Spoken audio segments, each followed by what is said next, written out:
मंगलमय मंगल करण दीन बंधु गुरुचंद, जन्म मरण दुख दमन हित बारंबार नमंत। अर्चनीय वंदनीय संत समाज, धर्म प्रेमी बंधुओं, श्रद्धा मूर्ति देवियों, प्यारे बच्चों, अभी हम पूज्य राम साहब जी के बहुत ही सुंदर विचार श्रवण कर रहे थे। आप सब पारक सिद्धांत सदगुरु कबीर साहब के विचारों में रमने की चेष्टा रखते हैं और गुरु अभिलाष देव जी के लगभग सब शिष्य हैं। जो शिष्य नहीं हैं वो भी अपने को मानते हैं, विचारों से ओतप्रोत हैं। ये बहुत अच्छा लगता है देख करके। सदगुरु कबीर का ज्ञान इतना विशाल है, इतना व्यापक है, उनकी बाहें इतना लंबी चौड़ी हैं कि संसार के सभी मानव को समेट लेना चाहते हैं, सबको बांध लेना चाहते अपनी बाहों में, किसी को छोड़ना नहीं चाहते हैं।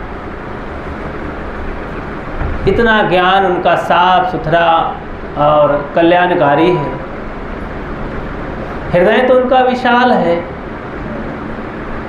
लेकिन अब संसार के मनुष्यों का अलग अलग सबका व्यक्तित्व कर्म संस्कार जन्म जन्मांतर से होते आया है, तो चाह करके भी एक से एक करुणाशील मनुष्य महापुरुष ये काम नहीं कर पाते हैं। हृदय तो विशाल होता है कि सबको हम समेट लें, सब हमारे भाई हैं, सब सुख के अधिकारी हैं, लेकिन यहाँ पर जो कर्म संस्कारहीन हैं उनको कितना भी उपाय दो, पकड़ो तो भाग जाते हैं। इसीलिए तो सभी महापुरुषों ने थक करके और वो शब्द निकल ही जाता है। क्या निकल जाता है? मूरख हृदय न चेतु जो गुरु मिले विरंच सम। सदगुरु कबीर भी कह देते हैं, मूरख से क्या बोलिए 600 काह बसाए, सब जग अंधा मैं के ही समझाऊं। तो देखते हैं कि मैं इतना लोगों को पकड़ता हूँ और सही रास्ता दिखाता हूँ, फिर भी लोग भागते हैं। मैं किसी को 2 बातें कहता हूँ तो लोग मुझे 4 कहते हैं, सुनाने की बात कहते हैं। साँच कहो तो मारन धावे, झूठे जगपति आना। सच्ची बात मैं कहता हूँ तो लोग मुझे मारने दौड़ते हैं, नाराज होते हैं, खिसियाते हैं, चिढ़ते हैं। तो सभी संत महापुरुष अपनी विशाल करुणा को उपयोग करके मनुष्य को अपना बनाते हैं, उनको सही मार्ग पर ले जाना चाहते हैं, उनके दुख छुड़ाने की वे चिंता करते हैं, लेकिन उस चिंता का सदुपयोग लोग नहीं कर पाते हैं। उनकी चिंता कैसे जानेंगे? वे कहते हैं, बोल पड़ते हैं कि मैं रोया जगत को मोको रोवे न कोय, मोको रोवे सो जना जो शब्द विवेकी होए। मैं संसार के लोगों के लिए बहुत चिंतित हूँ, रो रहा हूँ, उनके लिए अपनी करुणा व्यक्त कर रहा हूँ, समय दे रहा हूँ, शक्ति लगा रहा हूँ, फिर भी लोग ये टस से मस नहीं होते हैं। सभी महापुरुष लगभग जो समर्पित होकर के समाज की सेवा में लगते हैं, निश्चल भाव से के अपने को पूरा संघर्ष की जिंदगी बना करके समाज के लिए समर्पित कर देते हैं कि ये शरीर समाज के लिए है, इसका उपयोग इसी में सार्थक है, सच्चा उपयोग है। दुनिया के लोग तो कहीं न कहीं अलग से अपने समय को बांध देते हैं, जिंदगी को बांध देते हैं कि मैं अपने बेटी बेटा के लिए कमा रहा हूँ, इन्हीं की ज़िंदगी बना रहा हूँ, मेरा घेरा यहाँ तक है, अपने भाइयों के लिए बना दूँ, अपने माता पिता की सेवा कर लूँ, अपने बच्चों की परवरिश कर दूँ, बस मेरा काम हो गया। बिटिया की सेवा शादी कर दूँ बस छुट्टी, अथवा एक नातिन पड़ी है वही उसी का ब्याह सगाई कर दूँ, मेरा काम सब छुट्टी है भगवान की दया से, और ज़िंदगी सफल है। महाराज बहुत अच्छा है। उनको तो और अपने किसी आदमी किसी रिलेशन के लोगों को भी फिक्र नहीं है कि गंदगी से मैं निकाल लूँ। वे खान पान की गंदगी में गिर गए हैं, चाल चलन की गंदगी में गिर गए हैं, और उनका सोच विचार बहुत गंदा हो गया है। तो मैं कुछ ऐसा मेहनत करूं, कुछ उपाय करूं, मेरे ही भाई हैं, मेरे ही रिलेशन के रिश्तेदार के प्यारे प्यारे लोग हैं, ये माँ बहना हैं, तो इनके लिए मैं कुछ संघर्ष करूं, मुझे चाहे गाली ही मिले। गाली क्या बात, अगर कोई तुमसे तय कह दिया तो कहते जाओ चूल्हे भाड़ में तुम जाओ, मैं कुछ नहीं करने वाला। बदले में कितना सम्मान चाहना मन में होती है कि मैं थोड़ा सा कर रहा हूँ तो मुझे इतना लोग सम्मान दें। लेकिन ये सत्य के मार्ग में कोई सम्मान उम्मान नहीं मिलता है ठीक से। ये सेवा करने वाले सदैव बेचारे तड़पते रहे और अपनी ज़िंदगी को झोंक दिए, लेकिन जीते जी कोई समझने की कोशिश नहीं किया। ऐसा ये सत्य बड़ा कड़वा होता है। इसीलिए तो देखो इतना मेहनत करते हो, बड़ी मुश्किल से यह हाल भर जाता होगा शायद। अभी कोई चमत्कारी बाबा आ जाएं अथवा आप झूठा प्रचार कर दें तो आप एक बड़ी झोली लेकर के घूमें तो झोली खाली नहीं आएगी, भर जाएगी और भीड़ का भीड़ लोग आ जाएंगे। हमारा भी नाम लिखिए, हम भी स्वर्ग जाना चाहते हैं, हमारा नाम लिखिए, हम भी बीमारी दूर करवाना चाहते हैं, बाबा का दर्शन करना चाहते हैं। तो सत्य कड़वा होता है। तो अब मैं बताना चाहता हूँ थोड़ा कि इसके लिए हम कुछ मेहनत करना चाहते हैं, कुछ कठिनाई उठाना चाहते हैं, कुछ तकलीफ़ सहना चाहते हैं कि नहीं, कुछ घाटा सहना चाहते हैं कि नहीं। अगर घाटा नहीं सहना चाहते, तकलीफ़ नहीं उठाना चाहते, निंदा बुराई से डरते हैं तो सत्य में आप सफल नहीं होंगे। ना घर पर प्रचार कर पाएंगे, ना अपनी ज़िंदगी में उसका लाभ उठा पाएंगे, ना और दूर तक इसका संदेश पहुंचा पाएंगे। देखो भाई, बाहर का काम सफल बनाने के लोगों ने अपनी जान की बाजी लगा दी। उदाहरण से कुछ हम समझें। बाहर का कोई प्रतिकार लेने के लिए, बदला लेने के लिए, प्रतिशोध लेने के लिए, उस खोई हुई विरासत अथवा सम्मान पाने के लिए आदमी अपने कई पीढ़ी तक के लिए संदेशा देता है। जब चंद्रगुप्त मौर्य के इतिहास में चलो तो मूरा का पति जब मारा गया, चंद्रगुप्त मौर्य का पिता, तो मरते समय अपने बेटे से यही कहा गया, बस वही 4-5 साल का बेटा, कि बेटा मैं तो जा रहा हूँ, ये राज विरासत, ये पिपली गांव, ये तुम्हारी विरासत है, ये इज्जत है, धनानंद लुटेरा बदमाश, और वो सब सत्यानाश कर दिया, मुझे मार दिया, अपनी माँ को देखना। जीवन भर भारत के लिए और अपने पिपली बनगांव के लिए और अपनी माँ की खोई हुई इज्जत के लिए माँ को उसके दास बना लिया था, धनानंद दासी बना लिया था, अपने नगर में ले गया था और हर समय नीचा दिखाता रहता था। वो भी ऐसी छत्राणी कि दासी बन करके भी बस रात दिन जलती रहती थी, किसी दिन इसका बदला लेना है। इतना संघर्ष करके एक दिन उसके जेल से निकल आई, चंद्रगुप्त उसे बचाया और भारी चाणक्य की नीति से और एक भारत का एक छत्र राज खड़ा किया, बहुत बड़ा 72 भारत में अपना कब्जा किया। संघर्ष संघर्ष संघर्ष, पूरी जिंदगी तलवारबाजी करते रहे। और काहे के लिए? बस यही अपना विरासत, अपना भारत देश, अपने गांव नगर, अपने माँ की इज्जत, अपने पिता का बदला और अपना जो सम्मान है, ये दुष्ट को, बदमाश को हटा न उखाड़ फेंकना है, ये विदेशी है। तो हमारा देश, हमारे देश के गरीबों के लोगों की इज्जत बचाना है, इनको सुख पहुंचाना है। तो इसके लिए कितना लोग जान की बाजी लगाए, इनके दुख की थाह नहीं। कितनी बार ये लोग अपमान सहे, दुख सहे, जेल से बचे, मौत के मुख से निकले। देखो इसमें मुक्ति गति तो कुछ नहीं है ना, कोई शांति की बात है क्या?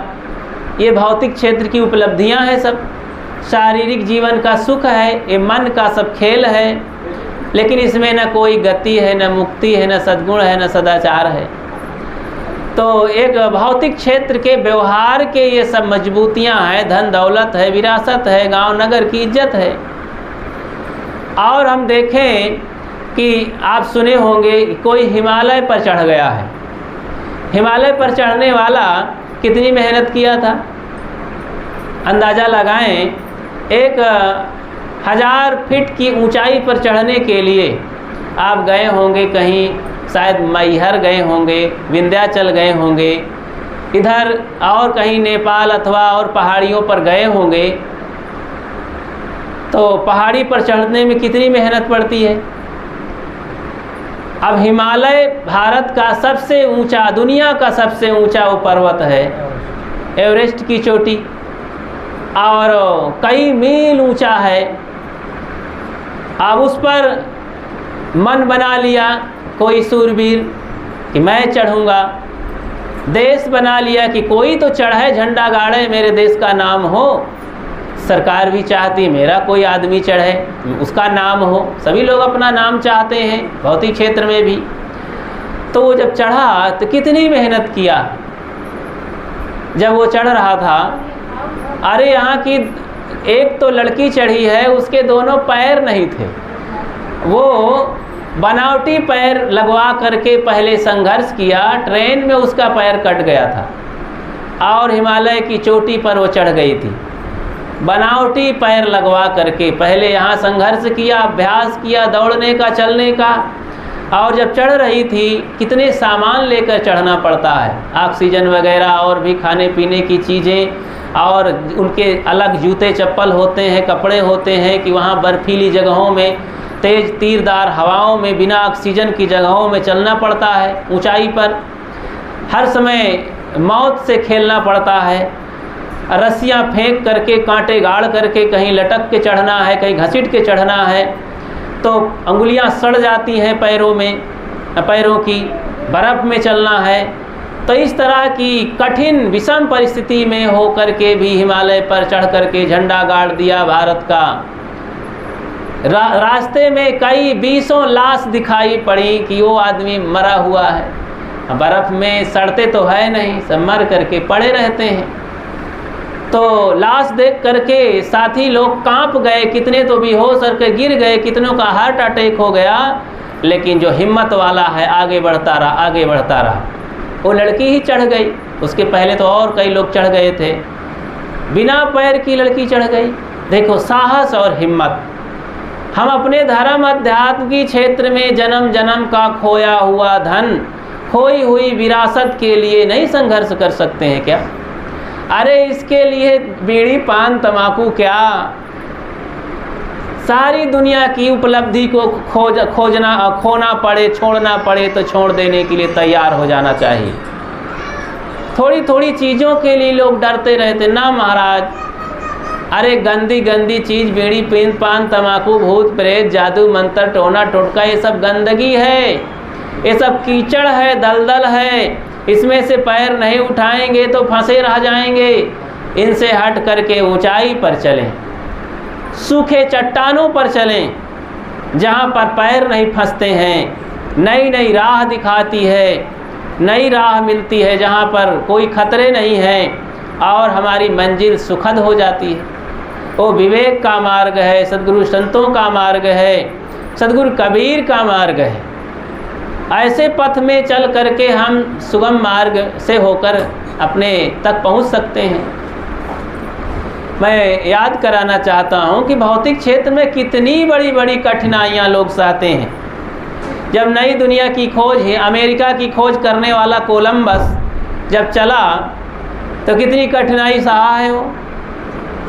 अरे कई महीनों का राशन लाद करके 3-4 जहाज़ों में कई सौ लोग, लगभग 200 लोग चले, और पहुँचते पहुँचते 3-4 महीना समुद्री यात्रा।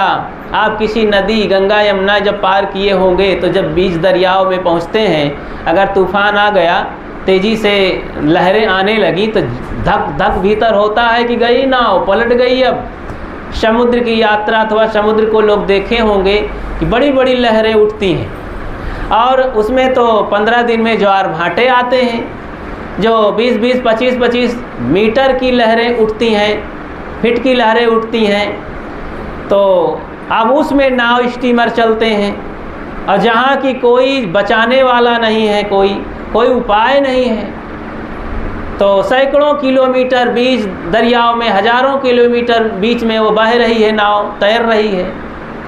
खाने पीने को सीमित साधन है, तो ना कोई वहाँ यंत्र काम कर रहे हैं, ना कुछ। तो उन जगहों में ऐसे 200 लोग यात्रा में चल रहे हैं, जान धक धक हो रहा है कि हम सब लोग मरे, अब कहीं कोई था नहीं है। कई बार वो पक्षियों को पकड़े रहते हैं, वो कबूतर ले जाते हैं तो उड़ाते हैं, कबूतर घूम करके उसी में फिर आके बैठ जाता है, तो थाह लग जाती है कि दुनिया का और छोर नहीं है, कोई ज़मीनी स्तर नहीं है, अब हम तो लोग मरे यहीं। और साथी लोग कहते हैं तू हमको मरवा डालना चाहता है। उसको कितनी निंदा, कितना गाली, कितना धमकी देते हैं कोलंबस को कि तेरे बदौलत हम सब की जान चली जाएगी, बेकार यहाँ आया है तू।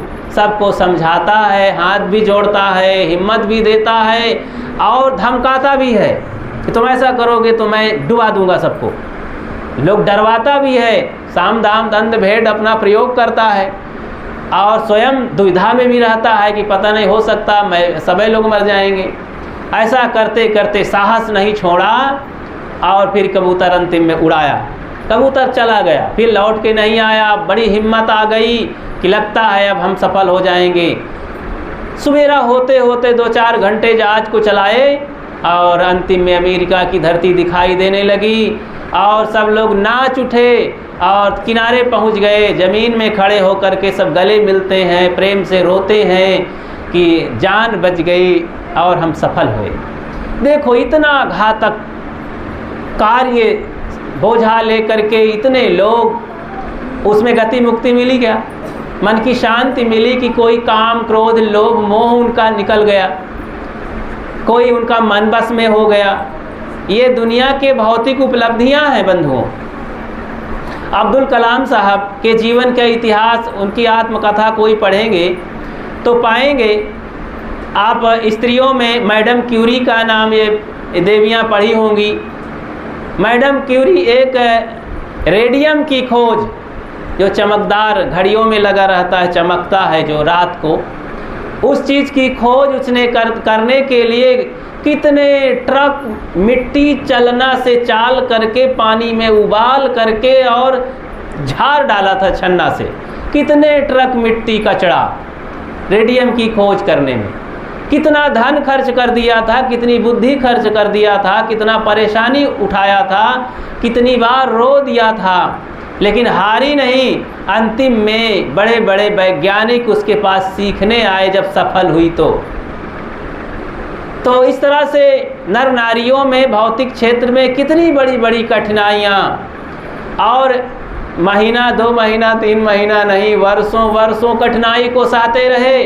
उत्तरी ध्रुव में जाने वाला इंजीनियर पेरी अमेरिका का, वो अपनी 15-20 साल की ज़िंदगी से, उम्र से अभ्यास करने लगा, और जानते हो 80 साल तक जिया, वो 90 साल तक जिया, और ज़्यादा जिया शायद। 90 साल की उम्र में तो सफल हुआ था वो, उत्तरी ध्रुव में जा कर के झंडा गाड़ा अमेरिका का। अब इतना 40, 50, 60 साल की ज़िंदगी वो संघर्ष करता रहा, कई बार बीमार हुआ, अंगुलियां सड़ गईं, उसका हानि हुई, और मरते मरते बचा, लेकिन अपना अभ्यास नहीं छोड़ा। अमेरिका, संयुक्त राष्ट्र अमेरिका का और वो प्रधान राष्ट्रपति कौन, इब्राहिम लिंकन, अपने इस उपलब्धि के लिए, समाज सेवा के लिए कितना संघर्ष सहा। ऐसे अनेक नर नारी आप देखते हैं। धर्म के क्षेत्र में भी मीरा का नाम सुने होंगे, सेवरी का नाम जानते हैं। राजनीति में धर्म के मार्ग में अहिल्याबाई होलकर का नाम सुने होंगे, रानी लक्ष्मीबाई का नाम सुने होंगे। ये सब स्त्रियां कितना सूरबीर। अभी अभी जो चंद्रलोक से आई वो सुनीता मैडम, अब 9 महीना वो बिना खाए पिए वो ऑक्सीजन ले करके बनावटी सब काम, ऊपर बेचारी लहरा रही थी जान को हथेली में ले करके। इतना बड़ा बड़ा काम लोग कर डालते हैं, लेकिन ये क्या इतना बड़ा काम करने वाले बड़े बड़े वैज्ञानिक लोग क्या बंधनों से मुक्त कभी होंगे? बंधनों से नहीं, हाँ तमाम असुविधाओं से मुक्त हो जाते हैं। कितने लोगों को असुविधा से मुक्त कर देते हैं, बड़ी बड़ी सुविधाएं दे देते हैं संघर्ष करके, अपनी जान को जोखिम में डाल करके।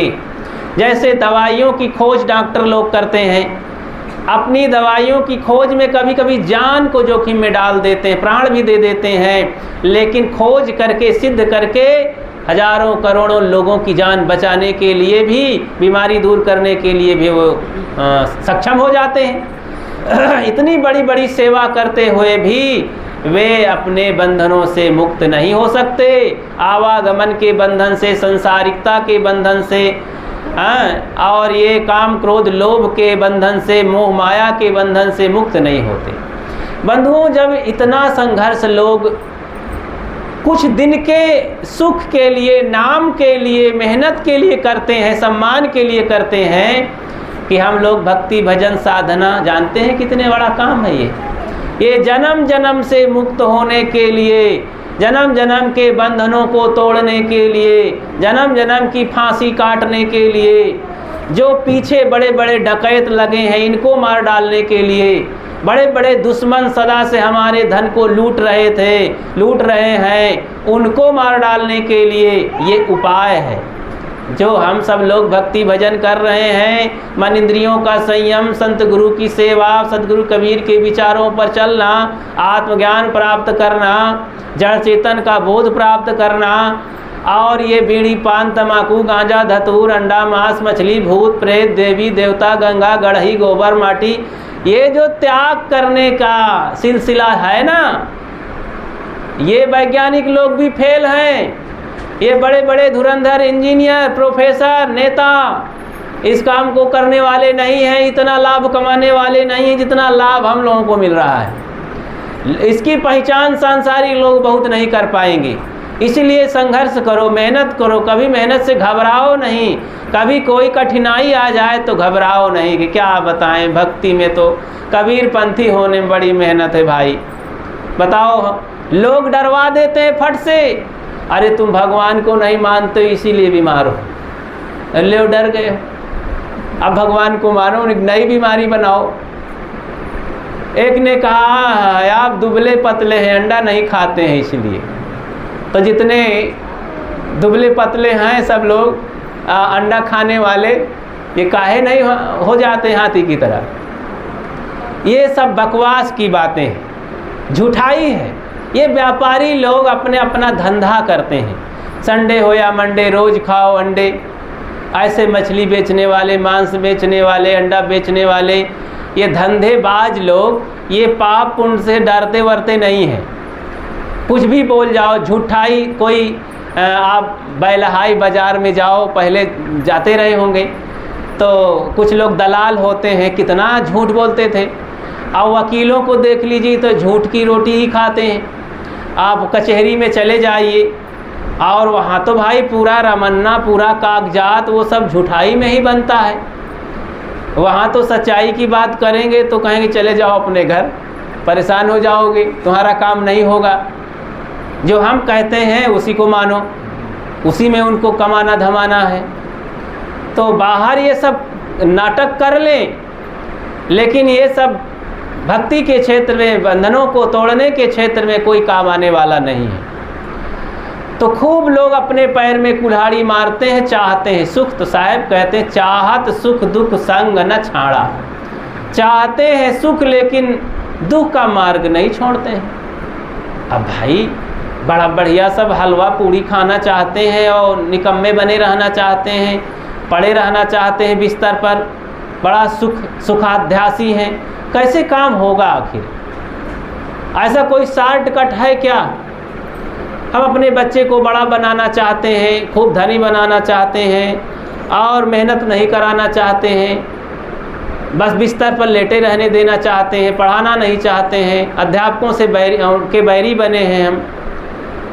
तो जिस दिशा में हमको आगे बढ़ना है उस दिशा में आगे जो बढ़ चुके हैं लोग, उनकी संगत चाहिए, उनका अनुशासन चाहिए और फिर अपने जीवन के लिए साधना अभ्यास संघर्ष चाहिए। इसीलिए तो ध्यान किया जाता है कि योगस् चित्त वृत्ति निरोधा, चित्त की वृत्तियों का निरोध करो, वही योग है। तो ध्यान में जो अपने ध्यान को केंद्रित किया जाता है आत्मा में, गुरु संतों की बातों में, अथवा अपने मन इंद्रियों की तरफ, अपने दोषों की तरफ केंद्रित किया जाता है कि मेरे दोष कितने बचे हैं, मेरे दोष कितने हैं, मेरे में सद्गुण आए कि नहीं, गुरु जी ने क्या बताया था, उस बात को मैं लागू कर रहा हूँ कि नहीं जीवन में, मेरे भक्ति भजन में कुछ फ़ायदा हो रहा है कि नहीं, मैं इतने दिन का भगत हूँ, कुछ छोड़ पाया हूँ, त्याग कर पाया हूँ कि नहीं बुराई को। नहीं त्याग कर पाया हूँ तो क्यों नहीं त्याग कर पाया हूँ? मैं बड़ा मूर्ख हूँ, धिक्कार है मेरे जीवन को, इतने बरस हो गए मैं अपनी बुराई को नहीं छोड़ पाया हूँ। जब इस तरह हम फटकार लगाएंगे, डांटेंगे, धिक्कारेंगे, तब सुधार होता है। और कमज़ोर बन करके म्याऊं म्याऊं करते रहने से, अब सहलाते रहने से, गरियार बैल जैसे होते, पीठ में हाथ धरो बस बैठ जाते पीठ झुकाए के, हर हर शब्द सुना जब कान तब भिट्टा पर परा उतान। जब बैल किसान ले गया और जुआ उठाया और जैसे नाद दिया तो हरा बोला, तैसे बैठ गया उसी में ज़मीन में। अब किसान परेशान, अब दुनिया भर का उपाय करता है, अब उसकी पूँछ को पकड़कर खींचता है तो और लौट जाता है, मुंह बांध देता है रुमाल से, रस्सी से, और सांस नहीं ले पाता और पड़ा रह जाता है मरा जैसा। तो नाना उपाय करता है, तो बहुत उपाय किसान रखते थे। तो गरियार बैल, आदि बैल, आलसी बैल और जो फुर्तीले बैल होते हैं तेज तर्रार, किसान संभालता था कि इसको भाई अपनी लकड़ी जो औगी होती है मारने की छड़ी, उसको संभाल के उसके पीठ में छुआता था, मारता नहीं, उठाता था बस, मारता नहीं। एक बार मार दे तो वो हाल फाल तोड़ डालेगा, इतना तेज होता था। बस हरा शब्द कह दे तो इतना तेज होता था बैल कि सहता नहीं था, फिर आगे आगे तेज, अगर डांट दे तो इतना खरा बैल होता था। तो हमें भी भक्ति क्षेत्र में अपने जीवन में खरे होना चाहिए और स्वाभिमानी होना चाहिए। स्वाभिमान हमारी बुराइयों से हमें बचाता है। मुझे अगर कोई कह दे, शिकायत कर दे कि यार तुम भगत आदमी हो, तुम ऐसा करते हो, तो क्या बड़ी शर्म की बात है। गुरु जी कभी कह दें कि बच्चा तुम कैसे कंठी नहीं पहने हो, तुम्हें क्या मुंह दिखाऊंगा। गुरु जी ने तो मुझे जीवन भर के लिए कंठी एक नियम दे दिया है कि कंठी गले में रखो, साफ रखो। तो जब इस तरह का हम अपने अंदर स्वाभिमान रखेंगे, गुरु की बताई हुई बात को रखेंगे और सतपथ पर चलने में कोई कोर कसर नहीं छोड़ेंगे, चलेंगे। सत्संग में देखो यहाँ आए, कोई ये ना कह दे कि यार तुम आते नहीं हो, 3 सप्ताह हो गए नहीं आए हो। तो अगर नहीं आ पाए तो संदेशा भेजो कि भाई क्या बताएं, ऐसा ज़रूरत पड़ गई, मैं नहीं आ पाया हूँ। तो अगले आदमी को संतोष होगा, बल मिलेगा, अच्छा वो बहुत काम में फंसे हैं, ज़रूर आएंगे। नहीं तो सबका मन डाउन होने लगता है कि यार वो आते नहीं हैं, अब मुझे भी, मैं भी नहीं जाऊंगा, ऐसा मैं भी नहीं जाऊंगा, तो समाज ही बिगड़ जाता है। और ये देखो समाज कितना बढ़िया है, गुरुजनों ने जो काम किया, भक्तों ने जो काम किया, तो समाज बना बना करके काम बनता है। सतगुरु कबीर ने ऐसे ही, उस ज़माने में साहिब के पीछे कितने लोग चलते थे, अनेक संत मंडली चलती थी, वैष्णव संत चलते थे और बैरागी संत चलते थे, कबीरपंथी संत चलते थे। उस समय कबीरपंथी नहीं थे, लेकिन साहेब के जो अनुयायी सब कबीरपंथी ही थे। तो उनके पीछे चल करके मदद करते थे और जनता ही उनका बल था साहेब का, और कोई धन बल नहीं था, जन बल था। सबकी सेवा करते थे, लोग उनके पीछे थे, इसीलिए बड़े बड़े राजा महाराजा लोग, गुंडे लोग कुछ काम नहीं कर पाए, साहेब को नीचा नहीं दिखा पाए, साहेब अपना काम किए। तो ये जो जन समूह है ये बड़ा काम करता है। तो बड़े बड़े दबंग लोगों को परास्त करने के लिए ये सुमत संगठन जन समाज बहुत बड़ा काम, बहुत बड़ा हथकंडा है, बहुत बड़ा मजबूती है, ताकत है। इस ताकत को बनाना चाहिए। आज जो हम सब लोग सफल नहीं हो पा रहे हैं भौतिक क्षेत्र में, समाज सब टूट गया है। कुछ लोग समाज पर हावी हो करके और अपना रोब गांठ करके जनता को खूब मूर्ख बना दिए हैं। जनता हजारों साल के बीच में इतना मूढ़ बन गई है कि होश में नहीं आ पा रही है, अपने को समझती ही नहीं कि हम कितना गिर गए हैं। ये जितना भी भूत प्रेत की मान्यताएं हैं, देवी देवता भगवान ईश्वर परमात्मा की मान्यताएं हैं, भ्रम अंधविश्वास शकुन अपशकुन टोना टोटका की बातें हैं, ये सब दिमाग में भरा गया है, ये डाल दिया गया है। जैसे शराब पिला दें, अभी भी होता है ना, किसी को गिराना होता है, मारना होता है तो शराब पिलाई जाती है। एक शराब होती है ना, महुआ की, दूध की, अन्न की, अंगूर की, तमाम तरह की होती है शराब। उसे पिला करके बड़े सहजता से लोग जान ले लेते हैं अथवा नीचा दिखा देते हैं। एक ठाकुर साहब थे, तो वे एक छोटी जाति का कहा जाने वाला उनके यहाँ मजदूरी करता था, हल जोतता था। हाँ, फावड़ा कर रहा था, उस दिन मेढ़ ओढ़ चढ़ा रहा था। शाम तक मेहनत किया, थक गया था काफ़ी। शाम को 350 रुपये मजदूरी दिया, कर ले अपनी मजदूरी, और 100 रुपया मुझसे ले ले, तो थक गया होगा, जा पी खा लेना। इतना खुश हुआ वो। अब वो तो उसके पीछे राजनीति थी। अब 100 रुपया पा गया, 350 रुपया मजदूरी भी पा गया अपनी। घर गया, जा रहा था और रोज़ ऐसा करता था। उस दिन पाया तो 100 रुपया तो और ताव से ठीके की तरफ जा रहा था, शराब का जहाँ ठीका था। तो रास्ते में उसकी पड़ोसिन औरत घास सिर पर ले करके जा रही थी। तो 2 मित्र मिले ठाकुर जी के, कहें यार ये देखो ना, ये फलाना दिन भर काम किया तो इसके शरीर में तो खून रहा नहीं गया, चूर चूर हो गया, और मैंने 100 रुपया दे दिया, ये खुश हो गया। अब जाएगा, औरत को तो पहले पीटे गए और 100 रुपया की दारू पी करके पड़ा रहेगा, कुछ काम करेगा नहीं, भूखा प्यासा भी सो जाएगा, तो और शरीर पस्त हो जाएगा इसका। औरत नाराज होके इसके मायके चली जाएगी, उसको पीटेगा तो इसकी घर गृहस्थी बस गई काम से। ये मेरा मजदूर बना रहेगा सदैव, भूखा प्यासा भाग के आएगा, और मैं इसके ऊपर एहसान भी चढ़ा दिया हूँ 100 रुपये का, अब फिर दे दूँगा, तो कभी ये उठ नहीं सकता है, मेरी मजदूरी करता रहे।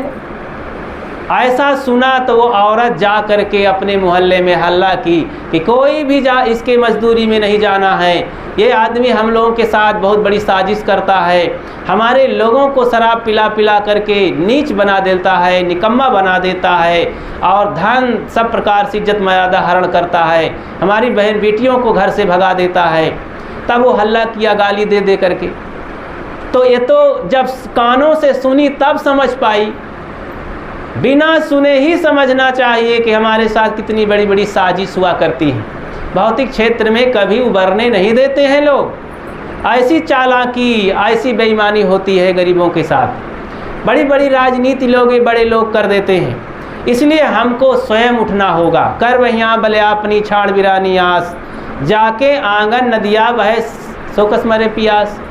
सब लोग वैसा नहीं होते हैं, माना कि हर वर्ग में सभी लोग नहीं होते हैं, कुछ अच्छे लोग भी होते हैं, लेकिन उन लोगों को छोड़ करके बाकी लोग अपनी अपनी चालाकी में, अपनी हैकड़ी में, दगाबाजी में, मन की ऐसी चालाकी होती है। ये ईर्षालु बहुत होता है, यहाँ किसी को उठना, किसी की उन्नति अच्छी नहीं लगती है। हमारा देश राग द्वेष से भरा है। इतना राग द्वेष विदेशों में नहीं होता है। विदेश में आप कहीं भी पता लगाइए, कहीं भी जा कर के देखिए, इतना राग द्वेष नहीं है जितना यहाँ है। इतना अंधविश्वास भी नहीं है अंधविश्वास, लेकिन भारत जैसा अंधविश्वास नहीं, क्योंकि यहाँ पर यही पाठ पढ़ाया गया। कुछ ऐसे साजिश करने वाले लोगों ने, कुछ ऐसे वर्ग के लोगों ने अपनी वर्चस्वता कायम रखने के लिए लोगों को इतना दीनहीन बना दिया, इतना उल्लू बना दिया, इतना मूर्ख बना दिया, इतना गरीब बना दिया कि आगे कुछ सोच ही नहीं पाते हैं। उनका दिमाग ही नहीं काम कर पाता है। तन से, धन से, मन से, सब प्रकार से लूट लिया गया। तो सद्गुरु कबीर का जो विचार है, मंत्र है, अच्छा अथवा सच्चे संतों का जो विचार मत है, ये सब लोगों को उठाने के लिए है। आप ज्ञान से उठो, विचारों से उठो, धन से उठो, अपने परिवार, घर, जन, बच्चों से उठो, आगे बढ़ो। ये ताकत का काम, टानिक का काम करता है। ऐसे महान विचार, सद्गुरु कबीर के विचार अथवा उनके अनुयायियों का विचार, अथवा कोई भी जागृत भक्त सज्जन हो, लोग हों, जो जागृत लोग हैं। जागृत का मतलब जिसने विवेक और विचार का प्रयोग किया। विचार और विवेक ये आँखें हैं हमारे हृदय की। इन आँखों से सब दिखाई देता है कि हमें क्या मानना है, क्या नहीं मानना है, क्या छोड़ना है, क्या नहीं छोड़ना है। और जब ये विचार विवेक नहीं होते हैं, तब हम बस जो नहीं मानना चाहिए वही मान लेते हैं, और अपने भाई की ज्ञान विचार की बातें नहीं मानते हैं, और साजिश करने वाले बेईमानों की बात मान लेते हैं कि हाँ हाँ वही हमारा पक्का साथी है। तो इस तरह हम भ्रम में फंस करके अपने मार्ग से गिर जाते हैं। इस तरह में हम कभी आगे नहीं बढ़ सकते हैं। इसलिए धर्म भी एक धंधा बन चुका है। धर्म में भी पहचान करनी चाहिए। जैसे भौतिक क्षेत्र में, राजनीतिक क्षेत्र में अनेक साजिशें होती हैं, आपको अनेक प्रकार से उठने नहीं दिया जा रहा है। आप भक्त सज्जन हैं तो और आपको गिराने की कोशिश की जा रही है। तो अनेक प्रकार से लोग जो गलत मार्ग पर चलने वाले लोग हैं, उनको खिला पिला करके और उनको आगे बढ़ा करके आपके ऊपर हावी होने के लिए काम करते हैं। ऐसे ही ये धर्म का आड़ ले करके आपकी बुद्धि का शोषण करने के लिए बहुत सारे समाज में लोग लगे हैं। हजारों हजारों मिशन काम कर रहे हैं गरीबों को चूसने के लिए। देवी देवता का बढ़ावा हो, मंदिर मस्जिद का बढ़ावा हो, धर्म कर्म के नाम पर खूब लुटाई हो, गंगा जमुना और भी न जाने कितने नदियों का खूब महिमा मंडित किया जाए, और गोबर माटी खूब इसी में लोग लगे रहें, और तमाम तरह के खटकर्म में लोग लग रहे हैं। किसी को समय ना मिले ध्यान करने के लिए, भजन करने के लिए, गुरु संतों के पास जाने के लिए, यहाँ तक कि पैसा भी ना रहे। मुझे बताओ, आज कुछ वर्षों से सर्विस वाले जितने लोग हैं, इतना हाहाकार कभी नहीं किए हैं। पहले जो रिटायर्ड लोग हैं वे महसूस करते हैं कि हम लोगों की ज़िंदगी इतना अच्छे से सर्विस करते करते बीत गई, इतना बढ़िया सर्विस बीत गई। आज की ज़िंदगी बड़ी कठिन हो गई है। सर्विस करना आज बहुत कठिन हो गया है। पढ़ाई करना बड़ा कठिन हो जाएगा। गरीब लोग नहीं पढ़ पाएंगे, जबकि इस भारत, स्वतंत्र भारत में अनेक सुविधाएं दिया जा रहा है, लेकिन सुविधाएं मिल ही नहीं पाती। तो और खूब पैसा है, लेकिन ये खूब पैसा बहुत कम पड़ जाएगा, इतना कम पड़ जाएगा कि बच्चे पढ़ ही नहीं पाएंगे। अनेक साजिशें हो रही हैं। आज भी वही तो पढ़ लिख करके समाज, अब पढ़ लिख करके भी वही लोग कर रहे हैं जो पहले अनपढ़ गंवार लोग करते थे। दारू, गांजा, बीड़, भूत प्रेत, देवी देवता, शकुन शकुन, टोना टोटका, यही तो कर रहे हैं पढ़ लिख करके। तो कभी ये बढ़ सकते हैं क्या? कभी हम सुख की आशा नहीं कर सकते भाई। सुखी हो ही नहीं सकता उनका जीवन, चाहे स्त्री हो, पुरुष हो, धनी हो, गरीब हो, अमीर हो, कोई भी हो, साधु महात्मा क्यों ना हो, अगर उसके अंदर की भ्रांति नहीं मिटी है तो साधु हो करके क्या पाएगा? वो वेश बना करके भगवान की पूजा करके क्या पाएगा? हमें जागृत होना पड़ेगा। अगर कोई भगवान है तो वो भी जागृत हुआ है तो भगवान नाम पड़ा है उसका।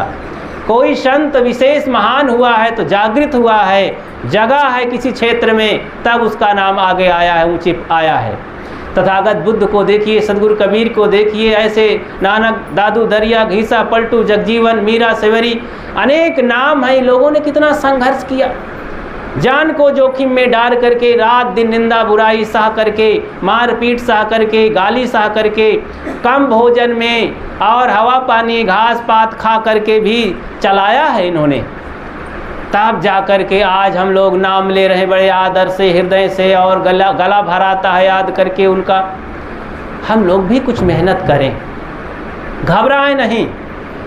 हम तो घबराए हैं कि महाराज अब कैसे छोड़ दें, हम इतने वर्षों से पूजत चले आए हैं। देखो ये सब छोड़ने से क्या होता है कि अपनी ताकत अपनी तरफ लौट आती है। जो हम ताकत चारों तरफ दे रहे हैं, अच्छा 10 लोग हमको लेकर के डंडा लाठी घेर लें तो 10 लोगों की तरफ हमारी एनर्जी खर्च हो जाएगी ना। अब खर्च हो जाएगी तो हम फट से अपने आप गिर जाएंगे।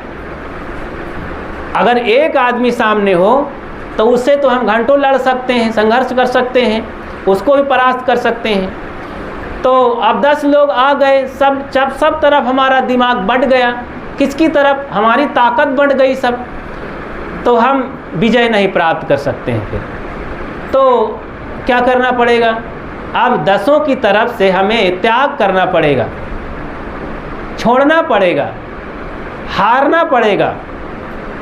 10 लोगों से ना लड़ करके भाग जाएं, अगर उस दिन पीठ दिखा दें तो हो सकता है कल हमारी जान बची रहे और हम उसको परास्त कर सकें। हार जाना भी तो बहादुरी है ना।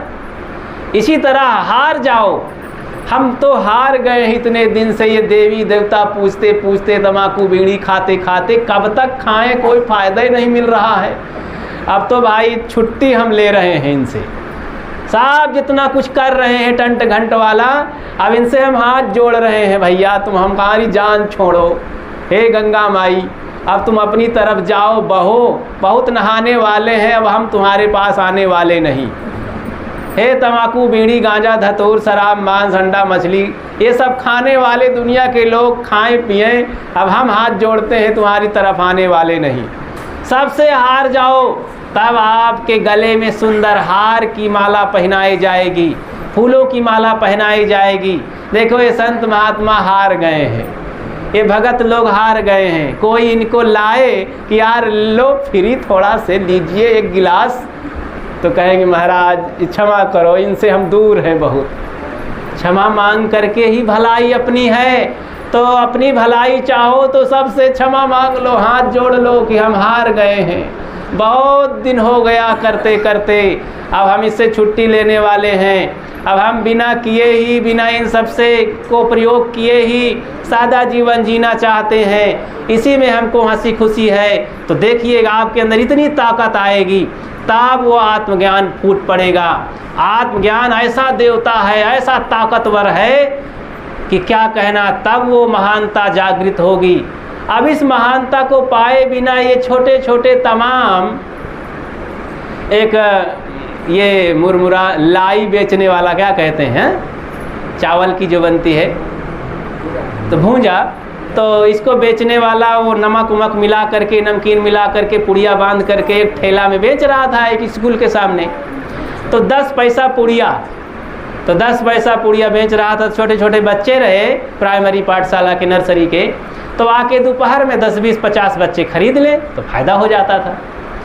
अब एक दिन की बात, शहर का मामला था, अब बेच रहा था, बच्चे आए, अंकल जी चाचा जी दीजिए हमको एक पुड़िया, तो बांट दिया सबको, कई पुड़िया बांट दिया। तो चिल्ला रहे बच्चे, अंकल जी पैसा लीजिए पैसा लीजिए। अब उसी समय एक साइकिल पर अखबार बेचने वाला आया, चिल्लाया कि लॉटरी खुल गई है, नया अखबार है, बहुत बड़ा, 2 लाख की लॉटरी है भाई, लीजिए पढ़िए पढ़िए अखबार। तो उसके कान में आवाज़ गई, सोचा कि मैं भी तो लॉटरी का फार्म भरा हूँ, तो ज़रा देखूँ, तो लाइए भाई अखबार। देखा तो उसी का नंबर आ गया, 2 लाख की लॉटरी उसको मिल गई, जीत लिया। तो बच्चे चिल्ला रहे हैं कि अंकल जी लीजिए पैसा, 10-10 पैसा दे रहे थे, और वो सब बांट दिया तुरंत, 50 पुड़िया बांट दिया, किसी का पैसा लिया। अरे कहा छोड़ो, 10-10 पैसा कहाँ तक बटोरते रहेंगे, 2 लाख की लॉटरी लग गई, ठेला वाला सब छोड़ के भाग गया 2 लाख के चक्कर में। इसी तरह ये 10-10 पैसा के देवी देवता धर्म कर्म का छोड़ो भाई। 2 लाख की लॉटरी, आत्मज्ञान की लॉटरी जब खुल जाएगी ना, तब क्या पूछना। बोलिए सदगुरु देव की। तो हम सब लोग इस लॉटरी तक पहुँचें और गुरु संतों के माध्यम से, सत्संग के माध्यम से, ध्यान चिंतन के माध्यम से लॉटरी खुलने वाली है और कोई माध्यम नहीं है। तो इस तरह ये 10-10 पैसा के खिलवाड़ में, धर्म कर्म के चक्कर में नहीं पड़ना। नहीं 10 पैसा आई ये खाइन चबाए भर का होई और एमा कौना उन्नति घर गृहस्थी की ना हो पाई। जैसे कि देखो ना, इस तरह का धंधा करने वाले आजकल क्या बेचारे कितनी उन्नति कर पाएंगे। भौतिक क्षेत्र में उन्नति के लिए तो बड़ी रकम चाहिए ना, घर बनवाना है, शादी करना है। आज नौकरी लेने के लिए भी 10 लाख 20 लाख हो तो नौकरी मिलती है। तो इतना रकम जिसके पास हो तो नौकरी ले सके। तो भाई बड़ी मेहनत है। तो ये थोड़े थोड़े पैसे में तो बस किसी तरह रोजी रोटी अपन पेट पाट चलता रहे। तो ऐसे ही जीते रहोगे, बस जीते रहने में पशु भी जी लेता है। कहा महाराज कानू तरह जियरा जियत है। अरे भाई जियरे काहे जियत है, जी तो अपने आप जी लेता है। कुछ काम करो, कुछ काम करो, कुछ काम करो, जग में रहकर कुछ नाम करो। अरे संसार में मनुष्य जन्म मिला है, क्या ये पशु की तरह हम जी रहे हैं। कुछ काम करके दिखाएं, कर जाएं, कर गुजरें कि ना रहने पर भी लोग याद करें। देखो आज हजारों साल के दरमियान में भी हम लोग याद करते हैं बुद्ध, महावीर, कबीर, विवेकानंद, लाओ जे, सुकरात, कन्फ्यूशियस, मीरा, सेवरी, इन लोगों का नाम लेकर के हृदय गदगद हो जाता है और इनके मार्ग में चलने से जीवन खुशहाल हो जाता है, देवता का जीवन हो जाता है, भगवत स्वरूप हम हो जाते हैं इन लोगों की याद से, इन लोगों के बताए हुए मार्ग से। तो ऐसा अगर हम चलने लगें तो कल के वही हो जाते हैं। पहलवान पहलवान बना देता है, सुखी सुखी बना देता है, साधु साधु बना देता है, जब उनके संग में रहें तो, करके देखें तो। इसलिए आप सब लोग बहादुर हैं, घबराए नहीं, अब मेहनत करके आगे बढ़ें, कठिनाइयों से संघर्ष करके, और सोचें कि ये तो बढ़िया है, हमारी परीक्षा की घड़ी है और परीक्षा में फेल नहीं होना है। असत मार्ग में कोई कठिनाई आ जाए तो कभी घबराओ नहीं। कठिनाई क्या आएगी, वही घर में कोई पैसे की तंगी आ गई, कोई बीमारी आ गई, कोई आदमी मर गिर गया तो दुख मान लेते हैं। अरे ये तो सब होना है, इसमें क्या दुख मानना है। जब तक ज़िंदगी है खूब सेवा करो, आपस में मिलजुल के रहो, प्रेम से रहो। अब कोई मर गया, मर जाने दीजिए, क्या करना है उसे, याद करो उसकी अच्छाई को। प्रेम से 2 आंसू गिर जाए तो कोई बात नहीं, प्रेम के आंसू गिरने चाहिए, लेकिन अफसोस और मोह के आंसू विष होते हैं, उसको नहीं गिराना चाहिए। क्या मोह की फांसी में चढ़ना है और क्या निंदा बुराई करना है उसकी, कोई बात नहीं। जो किया अपना पाएगा, अच्छा किया है तो अच्छा हुआ, हमको भी उससे शिक्षा लेना है। हाँ, अच्छा हो बुरा हो जो भी हो, अपने घर परिवार में सम्मान करो, हमदर्दी से रहो, सेवा करो, सेवा करना धर्म है। कई लोग हमें भी कहा करते हैं, साहेब साधु महात्मा होकर क्या माया जाल में फंसे हो, आप भी भागते रहते हो, आपको टाइम नहीं है, आप भी कुटी मठ में मार परेशान रहते हो।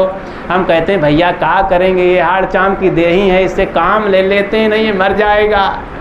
अब इसमें हम अन्न पानी डाल करके और लेटाए रहे बिस्तर पर, तब भी झंझट है, तो कहोगे महाराज खाए खाए सोवत है। अब हम भाग दौड़ कर रहे हैं, लोगों के पास मेहनत कर रहे हैं, हाँ, गर्मी सर्दी भूखे प्यासे, तो कहते हैं माया जाल में फंसे हैं। तो भाई अब ये माया जाल वाला आप लोग नहीं समझ पाओगे। ये जाल नहीं है, ये जाल को काटने का उपाय है ना। जाल में भी जाल बनाना पड़ता है।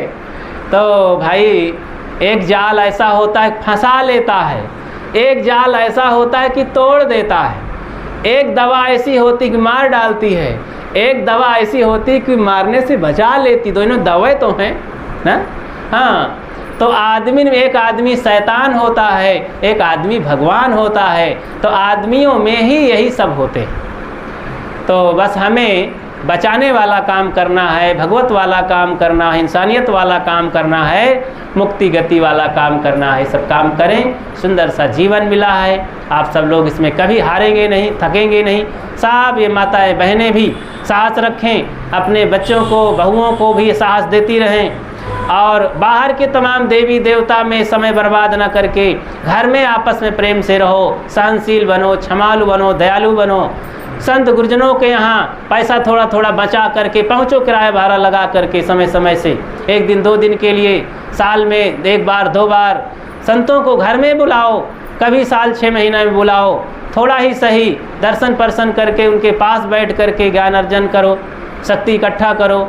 ये बड़ी ताकत देता है। देखो 8 महीना 10 महीना में एक छोटा सा सेल लगा दिया जाता है घड़ी में ना, तो टिक टिक टिक करते हुए सब कुछ समय बताता है कि समय हो गया है भाई, हाँ 2 बज रहा है, जल्दी सत्संग बंद करो, घड़ी बता रही है। तो इस तरह से हम भी जब ये खुराक ले लेते हैं संतों गुरुजनों वाला, दर्शन पर्सन वाला और सेवा सत्संग का, ध्यान का, कई तरीके से शक्ति आ जाती है। अरे फ़ोन ही कर लो, नहीं जा पाते हो, हाँ कुछ दिन में फ़ोन कर लो, 1 मिनट 2 मिनट, हाँ साहब बहुत अच्छा है, आपकी बड़ी कृपा है साहब, दर्शन दीजिए, बहुत दिन से दर्शन नहीं हुए, कुछ सुना दीजिए हमको थोड़ा सा ज्ञान की बात, हाँ हम माया मोह में फंसे हैं, हमारा क्रोध कैसे दूर हो, कैसे मन में शांति रहे, थोड़ा से बता दीजिए एक शब्द साहब। अरे एक शब्द भी अगर मिल जाए तो क्या कहना। तो डॉक्टरों के पास जा कर के बीमार आदमी राहत पाता है, मास्टरों के पास जा कर के बच्चा थोड़ा सा विद्या पाता है, वकीलों के पास जाके न्याय की राहत मिलती है, वैसे संत गुरुजनों के पास जा कर के थोड़ा मुक्ति गति मिल जाती है और रहते रहते तो पूरी मुक्ति मिल जाती है। आप सबको धन्यवाद देते हुए अपनी बात को विराम देता हूँ। बोलिए सद्गुरु देव की, संत समाज की, भक्त समाज की, इस ज्ञान यज्ञ की, साहेब बंदगी।